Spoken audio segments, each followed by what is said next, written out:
Bienvenue sur Fashion Green Podcast, le podcast des entreprises engagées pour une filière mode, textile, sport et luxe plus durable. Pour la première fois à Nantes, et sur le thème « Recréer la mode », les Fashion Green Days ont permis de décrypter les impacts et enjeux de la filière, de mettre en avant la richesse textile locale et d'imaginer et de comprendre la mode durable, circulaire et désirable de demain. Une édition co-organisée avec Nantes Saint-Nazaire Développement et la Samoa, ainsi qu'en partenariat avec de nombreux acteurs du territoire. Bonne écoute. On va maintenant essayer de rentrer dans le sujet de cet événement. Enfin, le sujet, il est traité pendant 2 jours, mais on va le traiter particulièrement maintenant, qui est le sujet de la création. Pourquoi ? Parce que depuis quelques années, on a beaucoup travaillé, et il le fallait, tous collectivement, peut-être sur d'autres sujets, des sujets de logistique, des sujets d'améliorer les achats, des sujets d'approvisionnement, des sujets de retail, des sujets de data. On a travaillé de gros et lourds sujets qui ont demandé aux entreprises, enfin vous allez nous le dire, mais a priori beaucoup d'énergie et de ressources, et que peut-être, chemin faisant, on a un petit peu décentré le sujet de la création. On ne l'a pas oublié, mais on l'a peut-être moins nourri et moins traité. Et il nous semble, quand on parle avec les 500 entreprises de l'association, que pour affronter les challenges qui nous attendent, c'est-à-dire réduire fortement notre impact, réduire les volumétries de produits neufs, déjà en supprimant le gâchis dans la filière, il ne s'agit pas de dire à toutes les entreprises vous allez tout diviser par 2, parce que ce serait une grande catastrophe. Donc déjà en retirant le gaspillage de la filière, donc on a de lourds enjeux, et il nous a semblé que si on ne se montrait pas beaucoup plus créatif au sens large, créatif dans son management, créatif dans son approche du business, créatif dans ses produits, bien évidemment, on n'y arriverait pas. Donc, je suis très contente aujourd'hui d'accueillir Hervé Colombel de Royal Maire, Romain Tessèdre de Fagot, je lis parce que sinon je vais faire une bêtise, Inès Deschamps et Mylène Lorgouillou qui travaillent ensemble dans un projet... Excuse-moi. Mais... Non, je savais que j'allais faire une bêtise, vous voyez, je le savais. Voilà. Donc, Inès Deschamps de Atelier Bocage et Jessica Gourdon et Mylène Lorgouillou de IKKS. Tu remplaces Jessica, absolument. Elisabeth. Oui. Voilà. Donc, merci à vous tous d'être là. Je vais poser 4 questions. Et puis après, vous pourrez évidemment, comme d'habitude, dire ce que bon vous semble. Soyez très libres pour qu'on partage vos bonnes pratiques, voilà, que ce que vous faites d'intéressant profite à tout le monde. Donc ma première question, c'est comment vous nourrissez la création ? Parce que la création, elle ne vient pas toute seule par un miracle miraculeux, normalement. Donc comment vous faites les uns et les autres pour la nourrir au sein de votre entreprise ? Monsieur Colombel, vous voulez démarrer ? Oui, bonjour. Hervé Colombel, moi je dirige la société Royal Maire, dont les ateliers sont installés à 30 minutes de Nantes, entre Nantes et Cholet. C'est une entreprise qui existe depuis 1946 et qui est spécialisée dans le travail de la maille, tricotage et confection. Et Royal Maire, comme son nom l'indique, fabrique et commercialise des pulls plutôt marins. Moi, j'ai repris l'entreprise il y a 7 ans. Elle était en liquidation judiciaire. Quand vous reprenez une entreprise qui est au tapis, forcément, si vous recommencez comme avant, ça ne marche pas. Donc, on s'est justement posé cette question. Comment relancer l'histoire ? Comment relancer la marque ? Qu'est-ce qu'il faut faire ? Comment se positionner ? Et évidemment, si on fait comme les copains qui sont déjà présents, on n'a pas beaucoup de chances de réussite. On s'est d'abord posé la question de savoir quel était le savoir-faire véritable. On part du principe qu'on ne peut pas être bon partout et que donc, si on veut réussir dans une aventure de marque, il faut se centrer et se recentrer sur ses points forts. le point fort de l'entreprise, c'est l'activité de tricotage, qui est un métier assez complexe. Et donc, on a décidé, lorsqu'on a repris l'entreprise, de se séparer de 40% déjà des articles qui étaient proposés chaque année. Donc, c'est 2 collections par an. Donc, on a arrêté tout ce qui était chez Netram et on s'est dit, voilà, nous, on sait faire de la maille, donc on va faire que de la maille. Par contre, on va être les meilleurs dans la maille. Donc, une fois qu'on a dit ça, il faut effectivement imaginer des articles qui ne soient pas exactement les mêmes que ceux des concurrents, puisqu'on imagine bien que personne ne nous attend, qu'il y a des gens qui sont nettement plus implantés, avec des notoriétés spontanées qui sont très fortes. Donc comment on fait pour être différent? Donc la créativité, d'abord, on l'a initiée en faisant appel à des ressources externes. On a travaillé avec des stylistes freelance. En leur disant voilà le sujet, nous on fait des pulls marins, je vous la fais simple, il y a déjà des grandes marques sur le marché, qu'est-ce qu'on doit faire pour être autre, créatif et remarqué et remarquable. Donc l'intérêt de faire appel à des ressources externes, ça amène du son neuf, ça permet de sortir de ses zones de confort et ça permet d'initier justement des propositions qui ne sont pas habituelles, en tout cas dans notre secteur. Donc on a d'abord commencé par ça, pendant 3-4 saisons. Ça nous a amené, encore une fois, de la nouveauté et ça nous a permis de définir également notre positionnement par rapport au marché. Et dans un second temps, on s'est dit, OK, ce premier jet, c'est fait. Maintenant, on a aussi une histoire qui est quand même assez ancienne, puisque depuis 1946, on fabrique des pulls. Donc il y a plein d'archives. On va maintenant, dans un second temps, aller travailler en profondeur dans ce qui a été fait avant, et on va le retravailler en repensant les détails, les finitions, etc. Bon, comme on dit, la mode, c'est un éternel recommencement. C'est pas faux. Donc, on voit régulièrement des choses qui reviennent. Donc, nous, on va chercher, on va puiser dans les ressources existantes pour remettre au goût du jour des produits, des coupes, des détails, etc. Donc, voilà, il y a deux façons d'aborder les choses pour alimenter la créativité. C'est à la fois l'inspiration externe. On continue à faire appel de temps en temps pour des capsules à des gens qui viennent de l'extérieur et qui amènent un regard neuf. Et en même temps, on travaille en profondeur sur les bases existantes. Merci. Romain, tu peux prendre la suite? Avec plaisir. Du coup, bonjour. Romain Tessette de chez Fago. Moi, je m'occupe de la communication et ce qu'on appelle chez nous la mission de marque, vous savez. Et peut-être autour de la table, et on a pas mal d'entreprises à mission, ou en tout cas des entreprises qui veulent l'être. Et donc, mon rôle, c'est d'animer cette mission chez Fago. Voilà. Créer autrement, chez nous, c'est plusieurs choses. Déjà, il y a la création pure, à savoir comment on tient une direction artistique claire. Notre direction artistique, aujourd'hui, Fago existe pour habiller plutôt les hommes qui aiment vivre, qui doivent vivre en ville parce qu'ils y travaillent, mais qui aiment aussi aller dans la nature. Et Fago, aujourd'hui, on dessine des collections qui passent d'un élément A à un élément B sans changer de tenue. C'est notre base sur la direction artistique à date chez Fago. Maintenant, si vous voulez rentrer dans le produit, Irène Jousse, notre responsable de collection, parlerait vachement mieux que moi, clairement. Moi, là où je vais nourrir cette création et là où la création va être différente chez Fago, ça va être au moment où on va apporter une connaissance de l'impact de cette création et la donner du coup à notre service de création. Je m'explique. En gros, vous voulez mieux jouer, voilà les règles du jeu. C'est moi qui vous les donne. Évidemment, c'est pas mes règles à moi, c'est des règles que je vais aller puiser sur le marché, sur les bonnes pratiques à date qui existent. J'ai vu la fondatrice de The Good Goods dans la salle là-bas.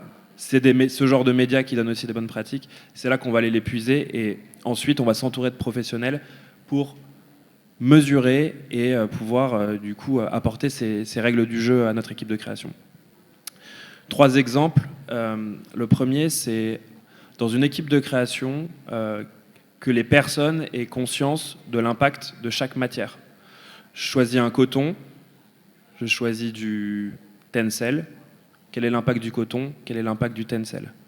C'est primordial et ça va être la première chose qu'on va leur donner. Et chez Fago, nos créatifs, nos stylistes ont une base de données d'impact par matière et vont choisir en fonction de ça. Vous le savez, nous, notre mission, c'est d'engager notre génération contre le dérèglement climatique. Et donc, du coup, l'indicateur qu'on va suivre, c'est le CO2. Il y en a plein d'autres, on en reparlera peut-être tout à l'heure.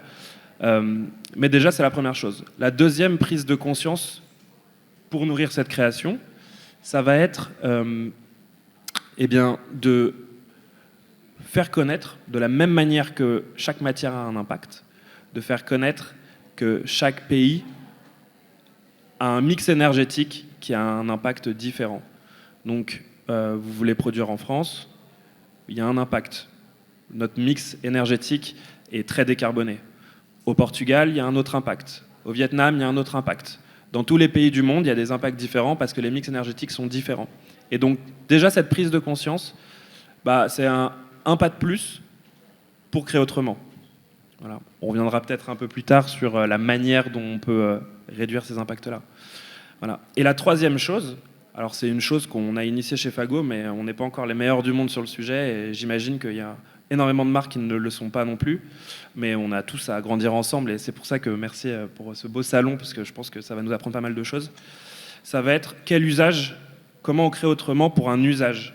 Je vous en ai parlé, nous on vit en ville, nos métiers sont plutôt urbains, mais nous on a aussi envie de montrer qu'il y a encore de la nature, il y a des forêts, on peut y aller, on peut aller les découvrir pour mieux les protéger, c'est un peu le but. Eh bien, prendre conscience que nos vêtements, par exemple une parka peut servir et pour la ville, et pour l'intersaison, et pour la forêt, et pour la saison très froide, plutôt que d'avoir 3 produits, c'est quelque chose qui va être intéressant. La réparabilité de nos produits, ça va être aussi une piste pour créer autrement. Et donc, toutes ces pistes autour de l'usage vont être importantes. Et évidemment, créer autrement pour nous, ça va être derrière étudier tous les autres types d'impacts. Mais bon, ça, on en parlera plus tard, en tout cas sur de la création. C'est là où on va aller chercher, sur ces 3 pistes-là. Merci, c'est déjà un sacré gros travail. Juste avant de passer la parole à Inès, je voudrais juste, tu me fais penser à quelque chose. On est en train de mener en ce moment, avec l'ADEME, un groupe de travail avec une quinzaine d'entreprises, justement sur les usages, sur l'économie de la coopération, la fonctionnalité de la coopération. Alors, dans ce terme un peu abscon, en fait, c'est très simple. C'est vraiment réfléchir sur l'usage complet du produit dans toutes ses vies et de voir comment, dans toutes ces vies, on peut effectivement minimiser les impacts, peut-être en créant des services autour de produits pour les faire durer plus longtemps, pour les réparer. Il y aura Refashion qui va être avec nous, on va parler de ça dans cet événement.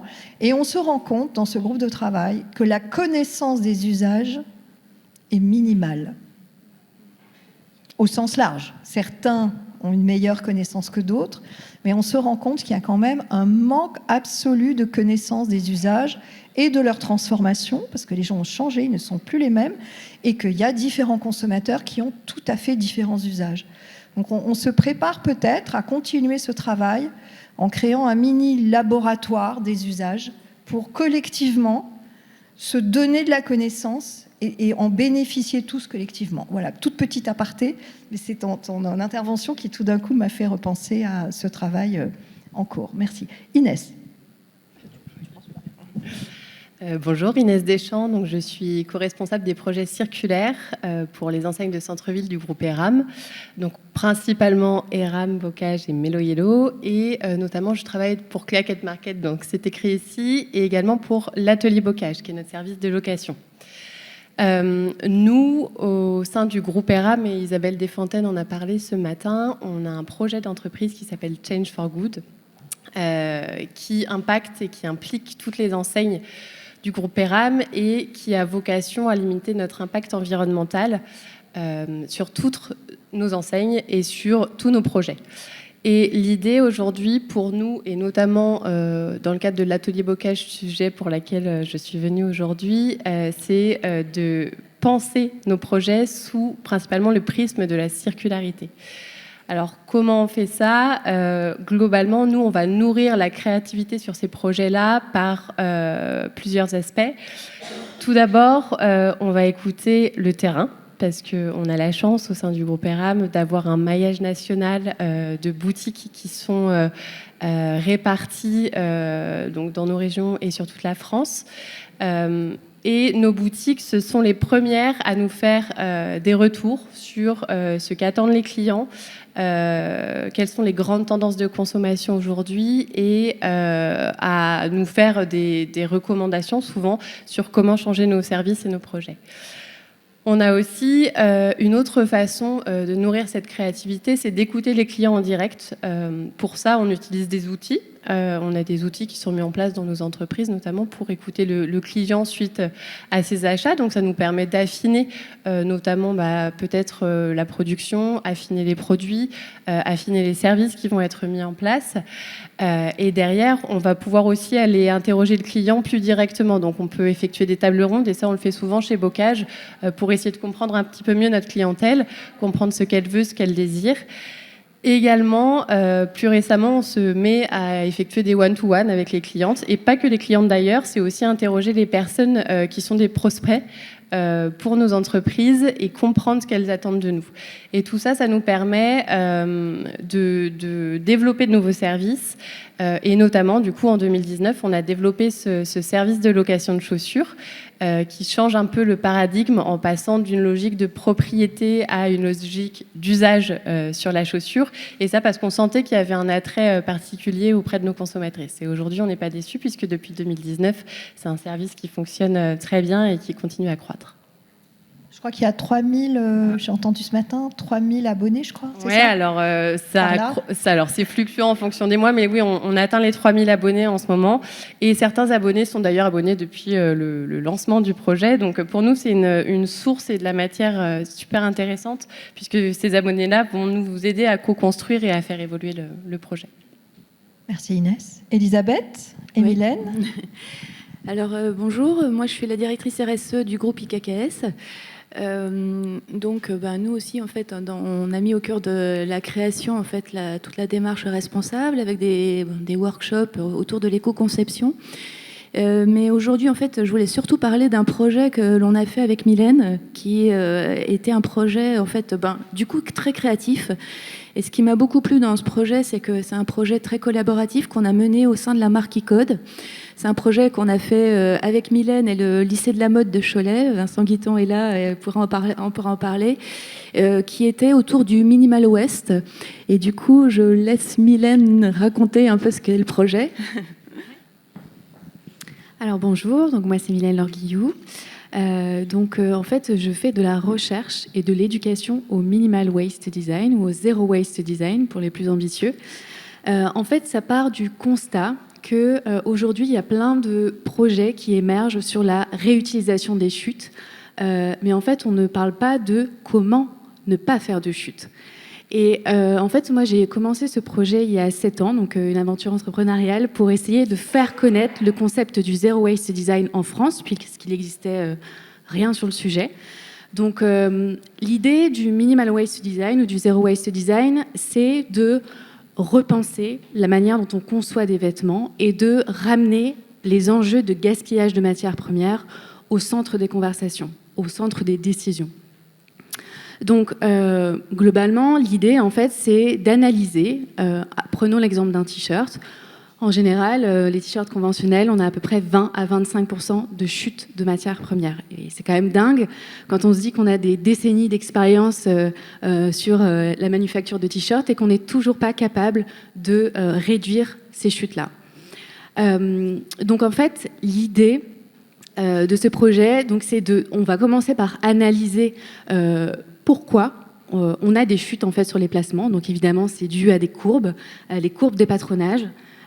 Et en fait, à partir de ce moment-là, on va être critique des designs, des t-shirts, et on va se dire, peut-être si j'ajoute une couture à cet endroit-là, si je change un peu la forme de mon patronage à cet endroit-là, je peux potentiellement faire en sorte à ce que mes patronages s'imbriquent mieux sur le tissu et que par conséquent, j'ai moins de pertes de matière. Qui dit réduire les pertes de matière, c'est aussi réduire la consommation matière, puisque c'est ça qui va permettre de réduire l'impact environnemental des produits. Et en fait, ce qui se passe, c'est que souvent, la démarche d'éco-conception est perçue comme quelque chose de très restrictif. Les designers, les modélistes vont se sentir un peu étriqués, avec peu de marge de manœuvre. Et ce qui est génial, en fait, dans le Zero Waste Design, c'est qu'on se sert de la contrainte comme un outil de créativité. Donc globalement, on va commencer un projet en définissant des négociables et des non négociables. Les stylistes vont pouvoir dire, bah voilà, moi je veux un t-shirt avec une manche montée classique ou une manche raglan. Par contre, je veux bien qu'il y ait ce détail-là qui soit... voilà, je laisse une zone une marge de manœuvre pour laisser la créativité émerger. Et donc, ce qu'on a fait en fait avec la marque E-Code, c'est qu'on a pris 4 produits. 2 produits étaient traités par les équipes E-Code et 2 produits étaient traités par le lycée de la mode de Cholet. Et en fait, on a commencé à étudier ces produits-là et voir combien de chutes étaient générées, comment ils étaient pas optimisés, on va dire.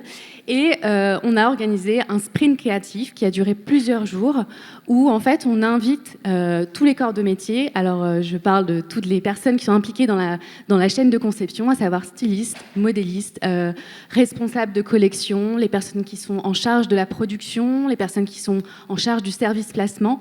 Et toutes ces personnes-là qui ne bossent pas forcément directement ensemble d'habitude, on les met tous dans une même pièce.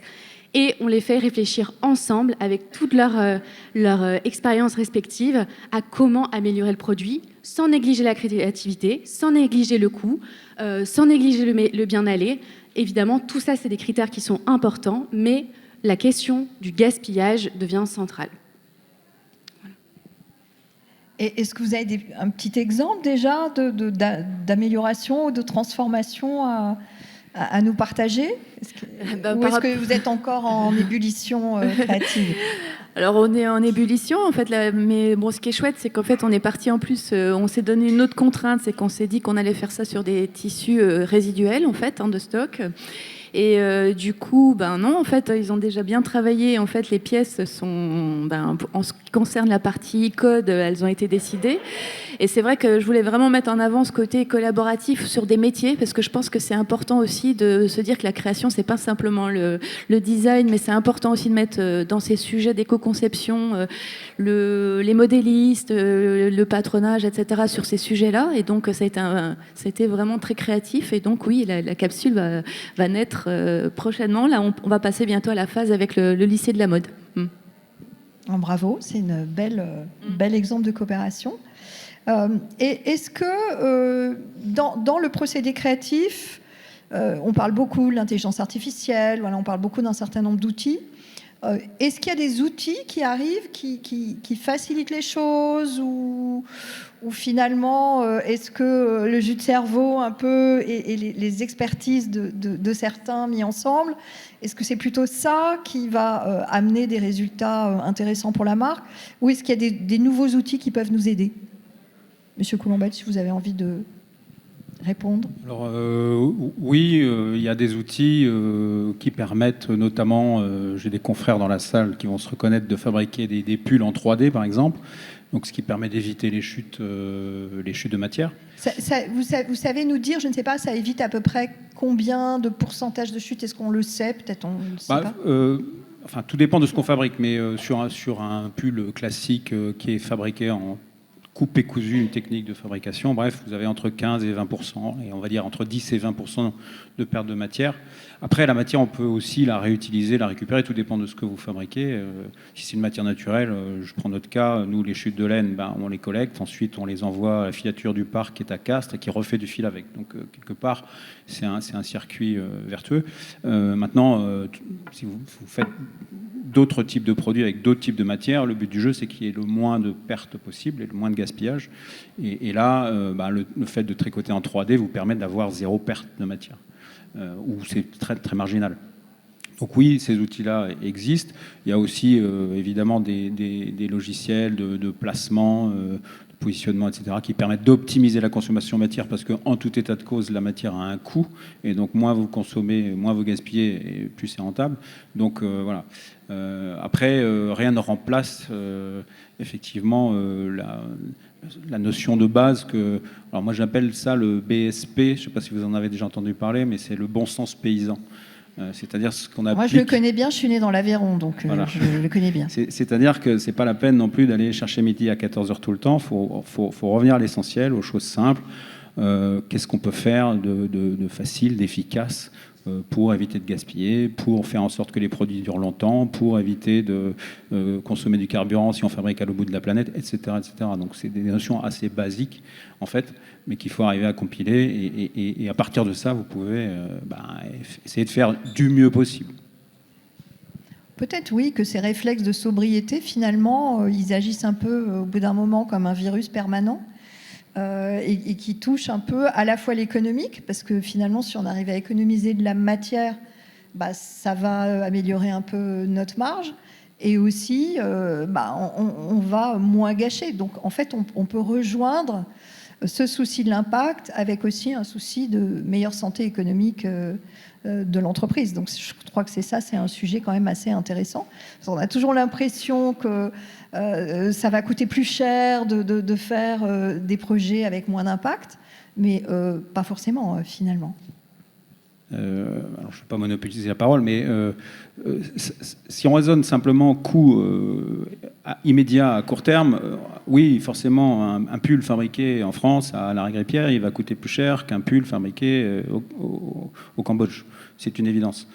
Maintenant, si ce pull, il est fait avec une matière naturelle, que vous recyclez, qu'il est fabriqué à 30 km d'ici, qu'en plus il va durer toute la vie, parce que ce pull est garanti à vie, messieurs, dames, à partir de maintenant, du coup, est-ce qu'il coûte cher ? Non, il ne coûte pas cher. Vous voyez, donc il faut raisonner différemment, en fait.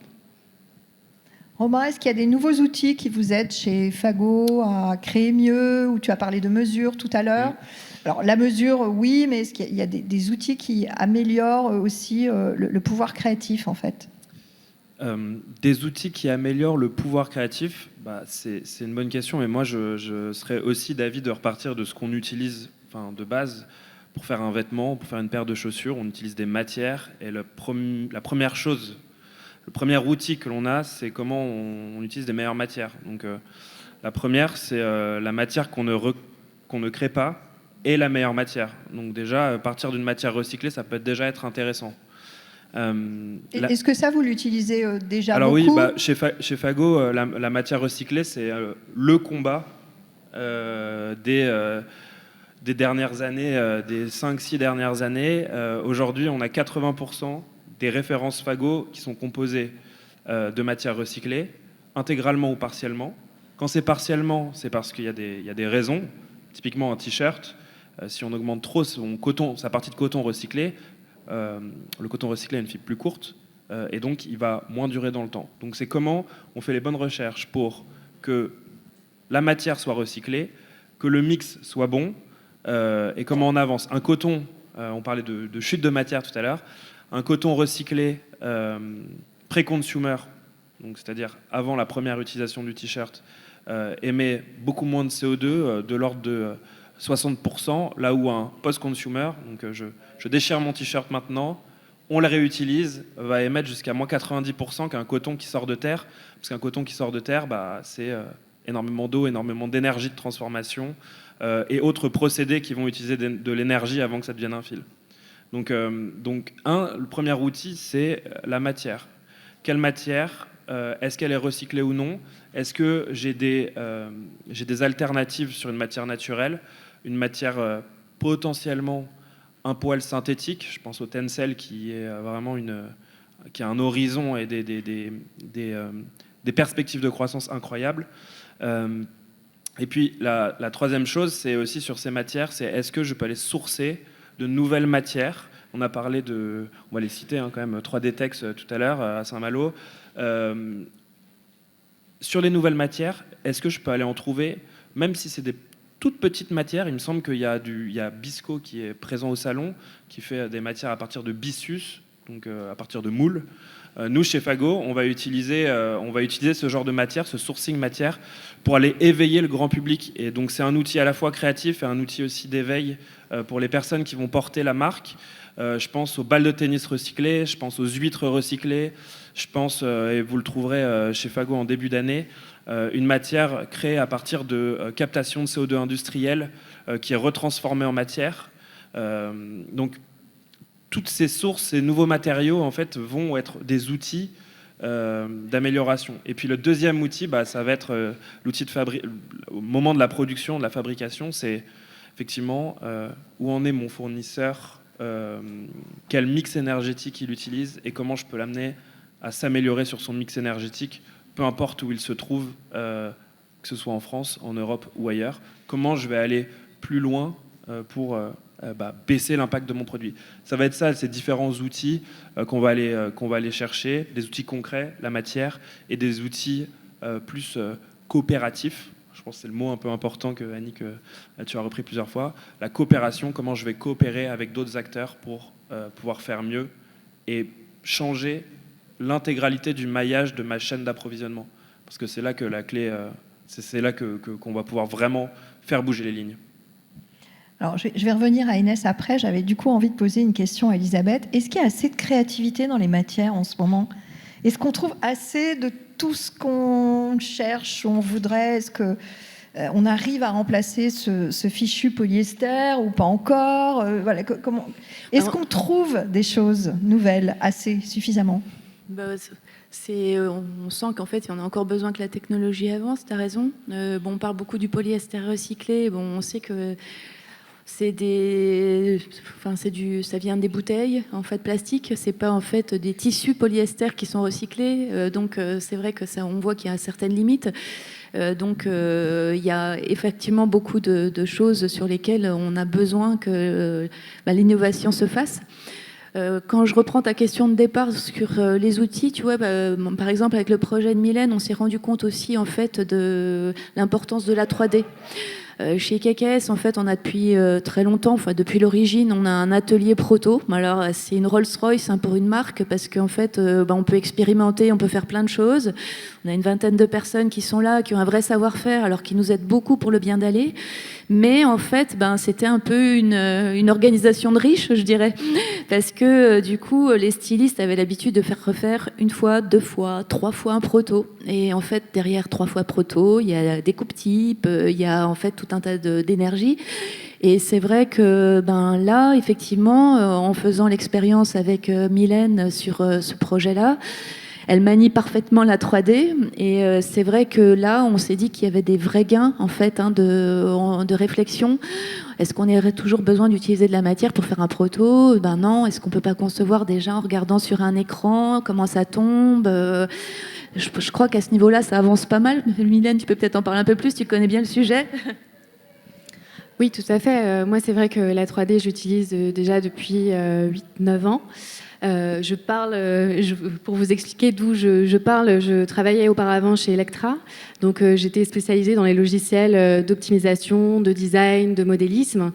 Et justement, j'ai quitté aussi Electra parce que je me rendais bien compte qu'il y avait une certaine limite au logiciel. Alors, sur les logiciels d'optimisation, notamment, on en parlait, ils existent. Toutefois, dans les logiciels d'optimisation, de placement, on ne peut pas faire de modifications. Souvent, on est obligé de revenir 2 logiciels en arrière pour pouvoir faire les modifications du patronage, remettre à jour le placement. Et donc, en fait, il y avait une énorme limite. C'était difficile de faire de la modification à ce niveau-là. Et donc, moi, je me suis emparée de l'outil 3D. Donc, aujourd'hui, j'utilise Clo 3D, qui me permet, en fait, de faire à la fois du design, du modélisme et une étude de placement, tout ça de manière simultanée. Et en fait, ça permet de faire plein d'itérations, notamment sur le travail de recherche sur le Zero Waste Design, qui est quand même conséquent, où on va faire plein d'itérations, plein de propositions d'itérations. Et en fait, le fait d'utiliser la 3D, ça nous économise énormément de temps, parce qu'on peut faire différentes variantes de fichiers, et donc ça fait gagner un temps fou. Toutefois, pour moi, la 3D, bien sûr, ce n'est qu'un moyen, ce n'est pas une finalité. Et j'aime bien aussi dire que finalement, l'outil papier le scotch et les ciseaux, c'est aussi génial. Et je sais que beaucoup de personnes vont me rire au nez en entendant ça. Mais en fait, moi, quand j'anime des workshops, ok, je maîtrise la 3D, mais les personnes que j'ai en face de moi ne le maîtrisent pas forcément. Et en fait, ce qu'on fait dans les ateliers créatifs, c'est qu'on invite les personnes à revenir à ces médiums-là, qui sont tout aussi créatifs et qui amènent du plaisir dans le travail. Et là, on l'a vu encore une fois, le projet le mois dernier, le fait de découper du papier, d'essayer de, comme quand on était enfant finalement, en fait, ça redonne un peu un élan créatif, de la motivation, et ça ouvre aussi les perspectives. Donc, on fait beaucoup de maquettage. Donc, ça aussi, pour moi, c'est un excellent outil à la création qu'on a tendance à oublier. C'est très intéressant parce qu'on revient au fait que finalement, on revient peut-être à des choses plus simples. Plus évidente, plus facile à mettre en œuvre aussi rapidement, plus coopérative parce que du coup tout le monde sait découper et coller et ça je trouve c'est une notion assez intéressante parce qu'on a été extrêmement super tech pendant quelques années et je trouve ça intéressant de voir que tout le monde dit mais déjà reprenons les choses à la base. Inès, toi en termes d'outils, est-ce que sur tout ce côté de développement des services, du coup, qui vont être de plus en plus probablement attachés aux produits, même pour gérer la garantie à vie, je suppose qu'il faut aussi un outil. Est-ce qu'il y a des nouvelles choses qui aident à mettre en place ces services et toutes ces différentes vies du produit ? Alors, nous, côté serviciel, on a la chance, au sein du groupe ERAM, j'en parlais tout à l'heure, d'avoir une manufacture de chaussures.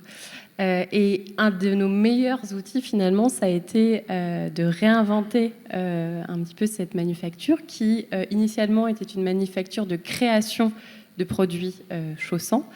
Et en 2019, avec l'arrivée de l'atelier bocage, on a réinventé cette manufacture en le faisant devenir atelier de réparation. Donc pour nous, un très bon outil, c'est aussi de réinventer l'existant, de réfléchir à quels sont les outils existants au sein de notre groupe, dans un premier temps, quelles sont les collaborations qui peuvent émerger et comment pouvons-nous les réinventer. Et cette manufacture à Montjean-sur-Loire, elle s'est réinventée pour les besoins des nouveaux services.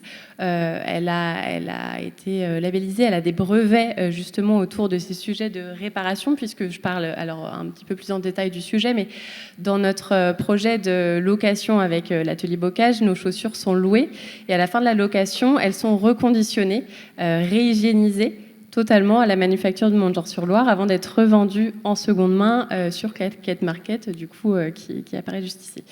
Et tout ça pour vous dire qu'aujourd'hui, avant d'aller chercher ce qui se passe ailleurs et quels sont les meilleurs outils, les nouvelles technologies, regardons déjà ce qui peut être utilisé en interne.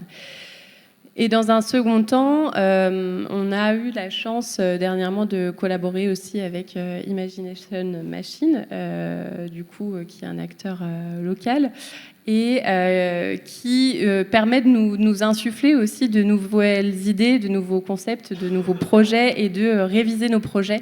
Notamment, ça nous sert à l'atelier bocage à penser au futur de ce service. Donc, pour moi, le meilleur conseil, ça va être entourez-vous des meilleurs, et si les meilleurs sont en interne, c'est encore mieux. Merci. Alors, pour terminer, je vais vous demander à chacun de dire est-ce qu'il y a quelque chose de très important que vous n'avez pas encore dit et que vous aimeriez faire partager à tout le monde ?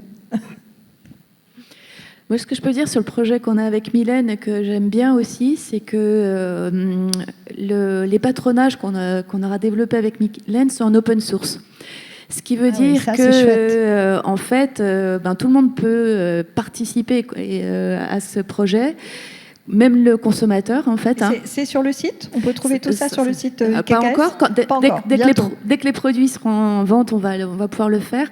Et ça, je trouve que c'est, pour rejoindre ce que tu disais tout à l'heure dans le collaboratif, je pense que c'est hyper important aujourd'hui de partager, en fait, des bonnes pratiques. C'est comme ça qu'on arrivera tous à aller faire mieux les choses, je pense. Et donc, voilà, ça, c'était un point que je trouvais vraiment intéressant sur ce projet qu'on a avec Mylène. Et on sait que Mylène a été très, très généreuse dans son temps pour beaucoup former et déployer cette idée du Zero Waste Design durant toutes ces années. Donc bravo Mylène. Est-ce que vous souhaitez dire un petit mot de la fin ? Oui, pour moi, je vais rebondir juste sur la notion que j'ai trouvée clé. Créer autrement, on ne crée pas autrement que dans un bureau de création et au plus proche du produit. Ça ne se passe pas qu'à cet endroit-là. Pour moi, créer autrement, c'est prendre beaucoup de recul, comprendre qu'en France, on a aussi 210 000 tonnes de vêtements, de baskets qui sont jetées et pas toutes recyclées, malheureusement,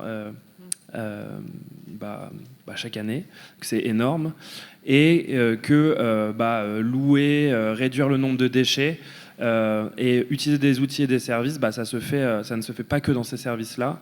Là où je veux en venir, c'est que quand on prend du recul, on s'aperçoit que ce n'est pas qu'un modèle créé autrement, ce n'est pas qu'un modèle de chaussures, un modèle de textile, un nombre de références, c'est aussi une position de business. Et je m'entends, par exemple, chez Fago, on a lancé la seconde main il y a plusieurs années. Cette année, la seconde main en 2023, vraisemblablement, on va faire 2% de notre chiffre d'affaires. Donc, c'est-à-dire qu'on a collecté des anciennes pièces Fago, on les a revendues à bas prix en seconde main à des clients Fago, etc. Et que ça a fait 2% de notre chiffre d'affaires. L'année dernière, c'était plutôt 1% de notre chiffre d'affaires. Donc, ça veut dire qu'on a fait x2 en 2 ans, le service à 3 ans. Certes, on a un problème de gisement, on aimerait en récupérer plus pour pouvoir encore plus en vendre en seconde main. Mais ce que je veux dire, c'est que ce modèle chez Fago, il est rentable et que, en prenant du recul, on s'aperçoit qu'on pivote un petit peu dans le modèle d'affaires de l'entreprise. Et pour moi, créer autrement, certes, c'est créer différemment dans les services de création, mais c'est aussi faire ces trois pas en arrière pour voir l'entreprise de manière plus large et de comprendre que malheureusement et heureusement, on va devoir un poil pivoter. Donc ça va être clé chez nous et c'est ce qu'on va faire. Et puis évidemment, on va me dire 2%, c'est que dalle, Romain, arrête, c'est que dalle. Mais oui, mais en fait, changer, c'est faire plein de petits pas, mais ne jamais faire de pas en arrière. Donc on fait ces petits pas et je souhaite à tous les représentants de toutes les marques ici de faire ces petits pas et c'est comme ça qu'on crée autrement. Voilà. Monsieur Colombel, vous nous dites pas le secret du pull garanti à vie pour terminer, parce qu'on est tous super curieux. Comment... Si je vais vous le dire. Comment ça se fait ? En fait, comme j'expliquais en préambule, l'entreprise est spécialisée depuis plus de 75 ans dans les techniques de tricotage et confection maille et donc a développé un savoir-faire. Ce qui fait que régulièrement, quand je suis sur des salons, je rencontre des gens qui me disent « Ah, Royal Maire, j'ai sur le dos un pull que ma grand-mère m'a donné et il n'a pas bougé. » Donc ça veut dire qu'il dure quand même un peu longtemps. Et donc on s'est dit, s'il dure 10 ans, 20 ans, allez, on va pousser le curseur, on va dire qu'il va durer toute la vie. On risque pas grand-chose, puisque de toute façon, il est construit pour ça. Il est déjà comme ça, en fait. Il est déjà comme ça. Donc en fait, on va juste le dire, quoi. Ça existe déjà. Et alors, non seulement, ça va être un scoop, donc il est garanti à vie, mais en plus, j'ai lu quelque part que quand vous réduisez la température chez vous de 1 degré, vous faites 15% d'économie d'énergie. Là, vous réduisez de 4 achetez degrés. Des pulls. 4 degrés, vous imaginez. Donc en fait, si vous achetez un pull, vous gagnez de l'argent. Et juste pour finir, une petite information, la part des produits fabriqués en France dans l'ensemble des articles prêt-à-porter qui sont consommés en France, c'est 3%. C'est-à-dire qu'ici, je ne sais pas combien de personnes, mettons 100, voilà, vous êtes 3 à porter un produit fabriqué en France. Si on pouvait pousser ça à 5, ce serait déjà énorme. Cet épisode vous a été proposé par Fashion Green Hub, association professionnelle qui rassemble et accompagne les entreprises françaises de l'industrie mode, textile, sport et luxe dans leur transition post-carbone. Pour être au courant de notre actualité, consultez notre site internet fashiongreenhub.org et suivez-nous sur nos réseaux sociaux disponibles en description. Merci de votre écoute, à bientôt!